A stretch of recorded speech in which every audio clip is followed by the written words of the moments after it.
reporting via satellite with Nancy Grace, who seemed to be in the same parking lot in Phoenix. I'm basing that, of course, on the fact that the cars that are passing by Ashley Banfield's location box also appear to be passing directly into Nancy Grace's box.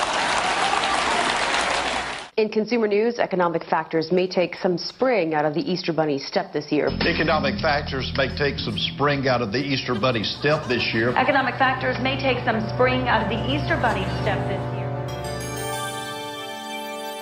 After faking a news conference, instead of facing the usual grilling from journalists, the Emergency Management Agency had its own employees, you see them sitting down right there, pretend to be reporters and ask the questions. Well, now the White House is responding.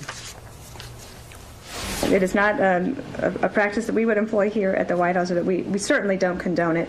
We didn't know about it beforehand. FEMA has issued an apology saying that they had an error in judgment when they were attempting to try to get out a lot of information to reporters who were asking for answers to a variety of questions in regards to the wildfires in California. It's not something I would have condoned, and they, I'm sure, will not do it again. Could this be the end of email overload? Could this be the end of email overload? Could this be the end of email overload? Could this be the end of We're going now to Saudi Arabia and Charles Jaco. Charles, are you still hearing me? Charles Yes, Jaco is just the air raid sirens are just now going off here near these U.S. bases in Saudi Arabia. We've sent the entire camera crews inside right now. We're all preparing to put on our gas masks, as we've been told. There are sounds of planes overhead. We don't know whose planes there are, but air raid sirens are going off insistently. There are military convoys on both sides of me. We're being told to get off this platform and get inside into the air raid shelter immediately. But right now, everyone's been training for this, and it looks like we may have to. All right, Charles Jaco, that doesn't mean that he is in any imminent danger. Of course, we can't know that. CD, if you need to take cover, I notice that you've got your gas mask in your hands. If you need to put it on, please do so. If you need to take cover.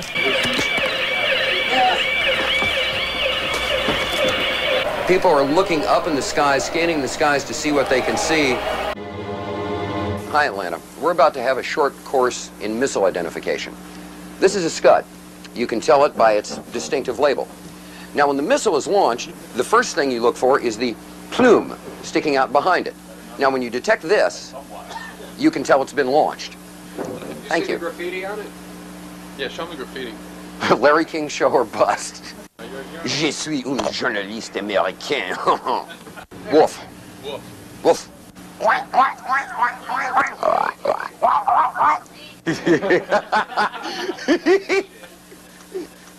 Oh, I love this country so much. You guys just don't have a clue. Well, Cheryl, it was almost exactly 2 hours ago when the sirens went off here in Saudi Arabia. Where we are in eastern Saudi Arabia, there was no problem. Now, let me just size my mask and fit it for a second, just like I always do. Stand by, please. All clear. They're... Oh, shh. What are they saying? Are they saying all clear? Yes, ma'am. I can't hear. Were they saying all clear down there just now? Okay. All clear. All clear. Está bien was a false alarm. Got that, Atlanta? Standing down now. I'm gonna go get my hamburger and my coffee. Good. We just got the all clear. All clear. Every time I order something, this happens. All clear. Thank you. Do you have any people paid by the CIA who are working for television networks? This, I think, gets into the kind of getting into the details, Mr. Chairman, that I'd like to get into in executive session. U.S. President George Herbert Walker Bush pushes for a land war against Iraq. But polls show the U.S. public is split 50-50 on that idea. Then comes this eyewitness testimony before a congressional committee from a 15-year-old Kuwaiti girl. The claim is she cannot be identified for fear of reprisals. While I was there, I saw the Iraqi soldiers come into the hospital with guns. They took the babies out of the incubators, took the incubators, and left the children to die on the cold floor. The U.S. public is outraged. The result? Support for land war zooms. It's a turning point. Desert Storm is launched. 135,000 Iraqis are killed. An estimated 1 million Iraqis, many of them children and old people, then die as a result of 10 years of sanctions. One small problem. There never were any incubator baby deaths, not one. The Canadian Broadcasting Corporation's investigative flagship program, The Fifth Estate, reveals the girl to be the Kuwaiti ambassador's daughter, given her lines and coached in acting by the giant American PR firm Hill & Knowlton. It's one phase in a $10 million joint U.S.-Kuwaiti campaign of deception. This man is lying. I myself buried 14 newborn babies that had been taken from their incubators. This man is lying. And they had kids in incubators, and they were thrown out of the incubators so that Kuwait could be systematically dismantled. There were a lot of people who participated in a conspiracy. Yes, an out-and-out conspiracy of fake organizations, false documents, fraud, and disinformation. Do you have any people being paid by the CIA who are contributing to the national news services, AP and UPI? Well, again, I think we're getting into the kind of detail, Mr. Chairman, that I'd prefer to handle in executive session. I'm Ray McGovern, a 27-year veteran of the Central Intelligence Agency.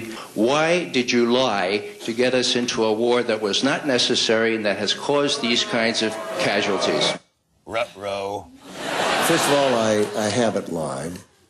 Oh, he didn't lie. All right, well, that settles it, everybody. There's pound cake in the back. We can all have a nice time. And it appears that there were not weapons of mass destruction there. You said you knew where they were. I did not. See? He never said he knew where they were. We know where they are. They're in the area around Tikrit and Baghdad and east, west, south, and north somewhat. So the Secretary of Defense caught in a contradiction about weapons of mass destruction. Surely that will be a big story. How much of an axe do you have to grind with Secretary Rumsfeld? But he wasn't just any heckler. Were you nervous? Tucker, I resent the word heckler. I'd like you to take that back. Okay, I'm not taking it back. Donald Rumsfeld encouraged whoever, I think, had their hands on you at the time to let you stay there. Does he get any credit for that today? Isn't it enough that he was wrong and had bad judgment? Why does he have to be a liar, too? Well, you know, that's the question you'd have to direct to him. But won't. Right after 9/11, people were asked about Iraq, and only about 16% felt Saddam Hussein had anything to do with it. But with all of this propaganda coming out, Cheney and all those folks, about 28% believed that Iraq had something to do with it. 2 years after we invaded Iraq, close to 60%, 56% of Americans believed a delusion. What did Iraq have to do with what? The attack on the World Trade Center. Nothing. There are 5 giant multinational corporations who control all 14,000, virtually all 14,000 radio stations in America, all 5,000 television stations, 80% of our newspapers, all of our billboards, and most of the large internet content providers. So there are 5 guys who are deciding what we hear as news and information.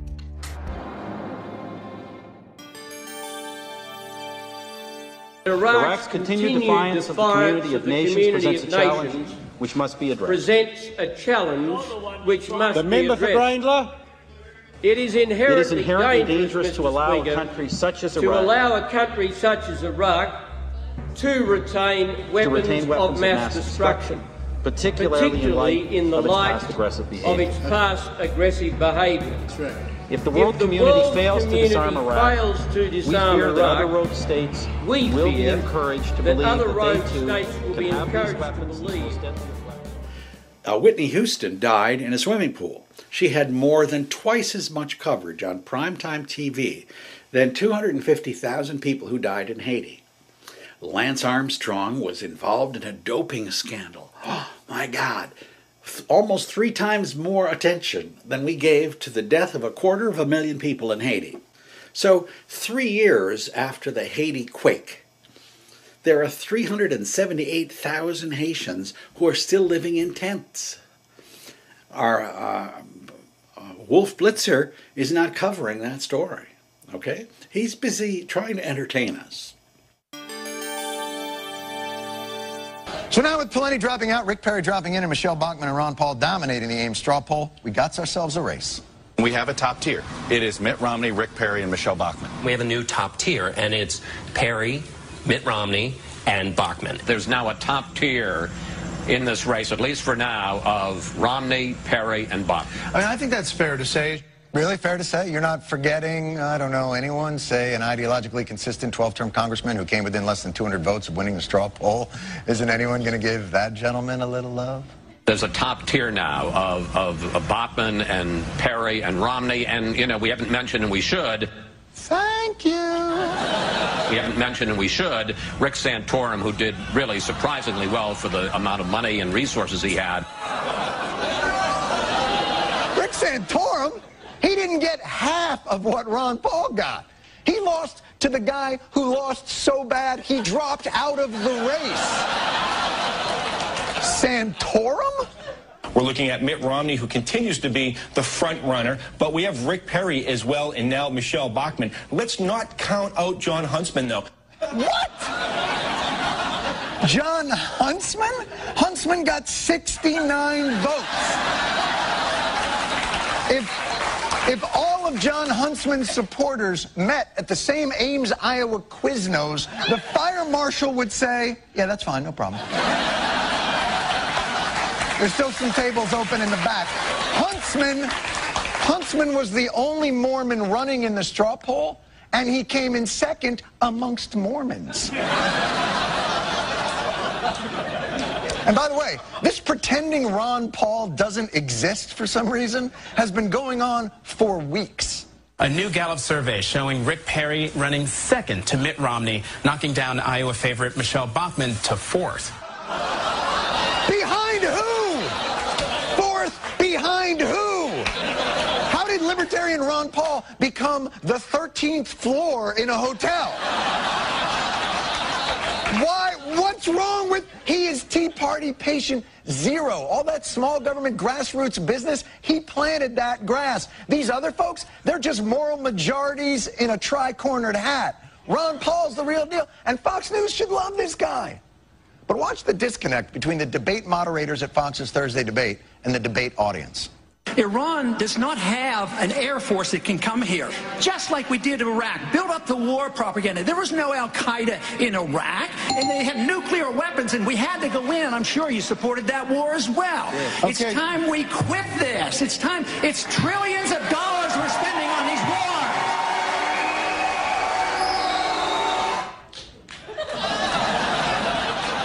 What's with the smirk and the eye roll? The crowd goes nuts, and you do one of these.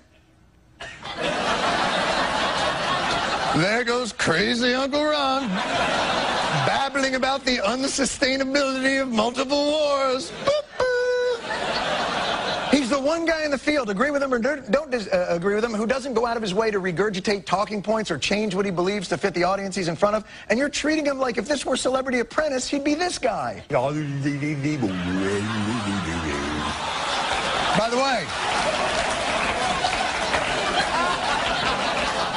at the Ames, Iowa straw poll, Busey beat Huntsman 77-69. And even when the media does remember Ron Paul, it's only to reassure themselves how there's no need to remember Ron Paul. Right now, live, right next to the bus behind us, Ron Paul is speaking, and 7 of the candidates are here today. We have live pictures of Ron Paul, but you know what? We're talking about Sarah Palin, and we're talking about Rick Perry, the 2 people not in the race yet, Drew. And guess what, Paul? If you get video of Sarah Palin or get a soundbite from her, bring that back to us. You can hold the Ron Paul stuff.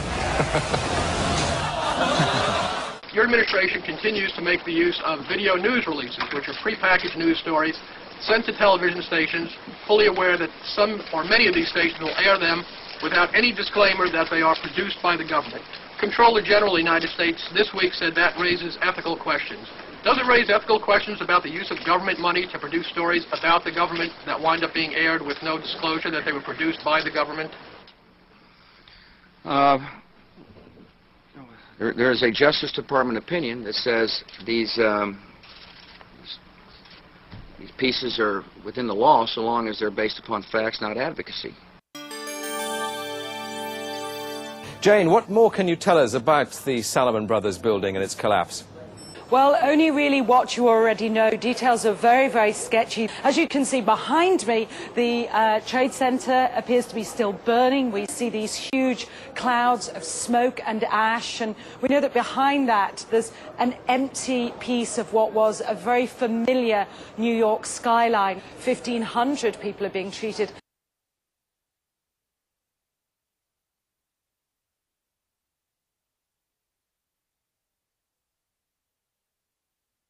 The collapse of World Trade Center 7 on 9/11 was a rare event. Our study has identified thermal expansion as a new phenomenon that can cause the collapse of a structure.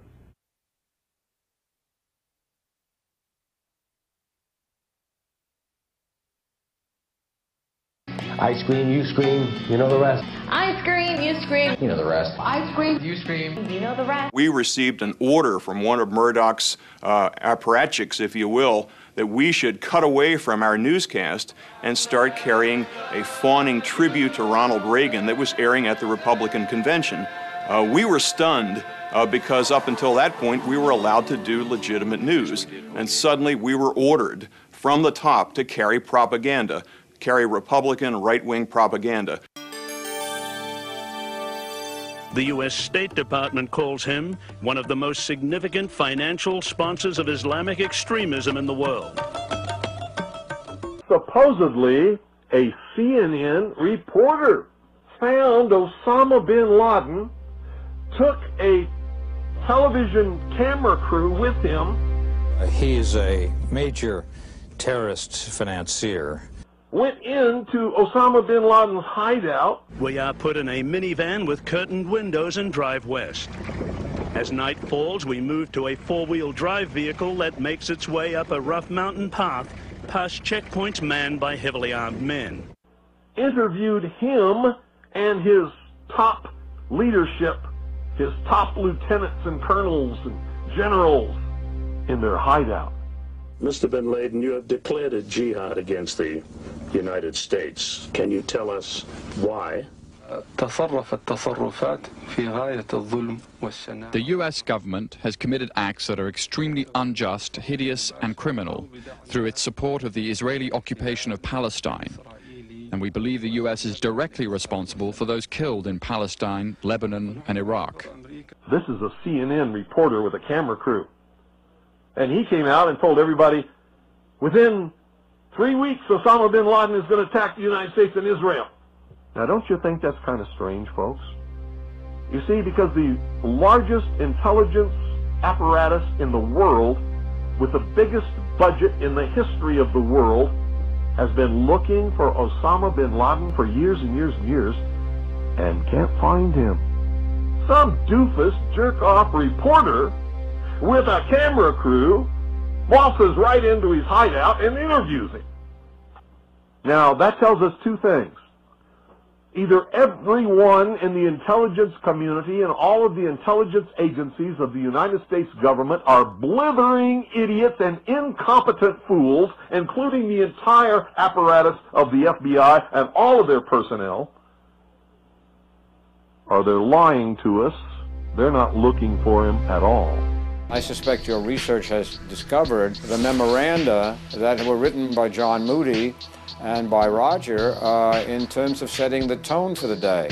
The message of the day is a very political device. Let's spend a good deal of time on the battle over judicial nominations, which the President will address this morning. Nominees who both sides admit are qualified are being held up because of their possible, not demonstrated, views on one issue, abortion. This should be a trademark issue for FNC today and in the days to come.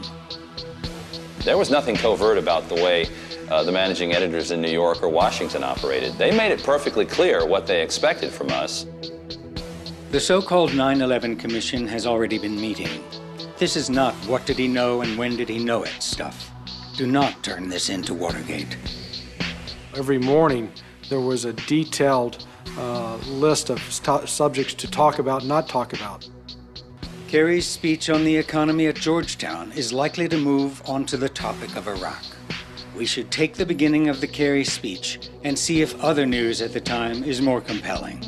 It is not required to take it start to finish.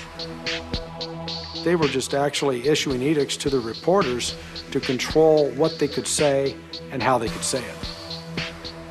Let's refer to the U.S. Marines we see in the foreground as sharpshooters, not snipers, which carries a negative connotation. When headquarters sent a memo every morning and said, we want to touch on the following issues, we want to cover the following stories, we want to do them in this particular way, our job and our objective then was to execute the plan.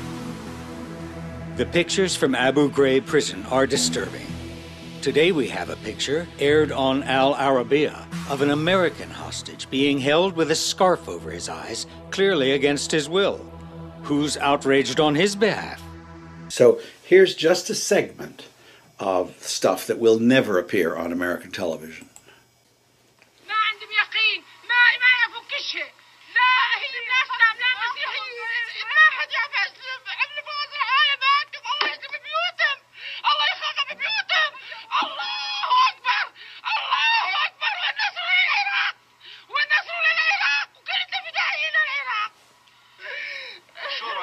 يضربوا المدنيين يعني؟ ايه مدنيين هي كلها هذا بيت عمنا كله مدنيين لك هم عسكريين كله مدنيين يضربون من الله ينتقم منهم حسبي الله ونعم الوكيل حسبي الله ونعم الوكيل 5 جنازات من جنازات فات بيت يا الله يا الله يا الله يا الله الله انتقم منهم الله خلحقنا منهم وينك الله وينك الله. So there are 100,000 stories like that that simply do not get into our consciousness, and so we remain kind of immune from having to deal with the consequences of our collective behavior. The documentary that we just saw a clip of never aired. It never aired on CNN International. Why not? Well, I still haven't been given an exact reason as to why it didn't air. I went and visited with the president of CNN International, Tony Maddox, twice on behalf of my dumbfounded crew, and we were never given an answer. And so I started investigating the situation, Liz, after several employees who'd been at the network for years approached me and said, you need to look into this, there's something going on. It's very strange they're not airing your documentary. And after some investigation, we found out that CNN International is actually making money from the Bahrain regime. They are a customer of Bahrain. Bahrain is paying CNN International to create content that shows Bahrain in a favorable light. And then air, also not only to create that content, Liz, to then air that content on CNN International. And in one of the shows, it was called I List Bahrain. It was back in 2010. It was sponsored by Bahrain. And Richard Quest was live from the country for a week talking about the Formula One race and how progressive Bahrain was and how the Crown Prince was a reformer. Well, we saw in February 2011 that under the Crown Prince's rule, the military troops shot and killed unarmed protesters in broad daylight. And this is very dangerous because what CNN is doing, and they're not only taking money from just Bahrain, they've also produced similar content for Georgia, Kazakhstan, and other nations as well, Lebanon. And what makes this dangerous is they're not disclosing to the viewers that these sponsored programs are actually being sponsored. Or if they are disclosing it, it's in very small gray lettering at the bottom of the article.